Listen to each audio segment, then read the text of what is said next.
The Environment Ministry and the Vancouver Island Health Authority issued a smoke advisory today.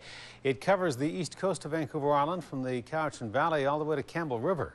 Weather conditions are blowing smoke from the wildfires in the BC interior out onto the coast and onto the island, and that's creating health concerns for some people. The Coastal Fire Centre says the conditions have been tying up the phone lines with people wanting to report what they think are fires burning here. A News reporter Gord Kurbis has the story. No, there is no forest fire north of Campbell River at this time. Calls to the Fire Dispatch Center in Campbell River have been coming in non-stop today.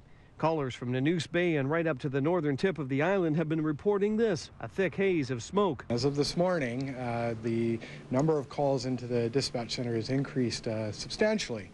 People reporting that they smell or see smoke.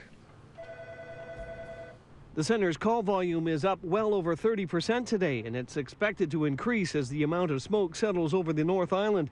Most callers believe the forest fires are right on their doorstep. Well, they are, and it doesn't seem to matter whether they're in Nanoose Bay or Gold River or Port Hardy. The reports are the same. But the fires pouring smoke over the island are actually located on the mainland and BC's interior. Most people are aware there's a few hundred fires burning over on the mainland, and yet there are none on the island. However, the smoke from those fires on the mainland has now migrated over to the island.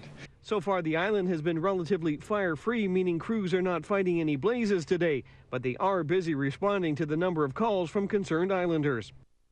We certainly do get a lot of extra calls from smoke, and we encourage people to call in when they see smoke, but also to be aware that the vast amount of smoke they're seeing in the upper atmosphere and lower levels is most likely from the interior British Columbia. Smoke was visible across the North Island, in the trees, in the skies, and across the waters, making for an unusual view for Jim Rogers, out walking Oliver today. I don't recall it this bad. You know, we've had fires around before, but the influence of the fires from the mainland are certainly making a big difference to our area.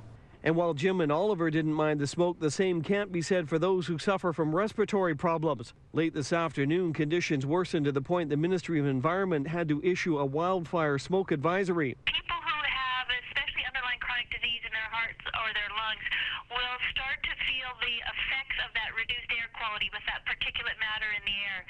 So they need to be paying attention to their symptoms. Without any heavy rains or winds in the forecast, the smoke is expected to worsen. And that means fire officials are bracing themselves for more calls.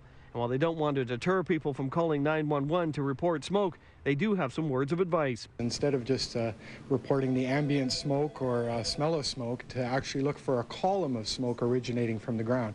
That will help us filter out whether it's a real concern or not. In Campbell River, Gord Kurbis, A News.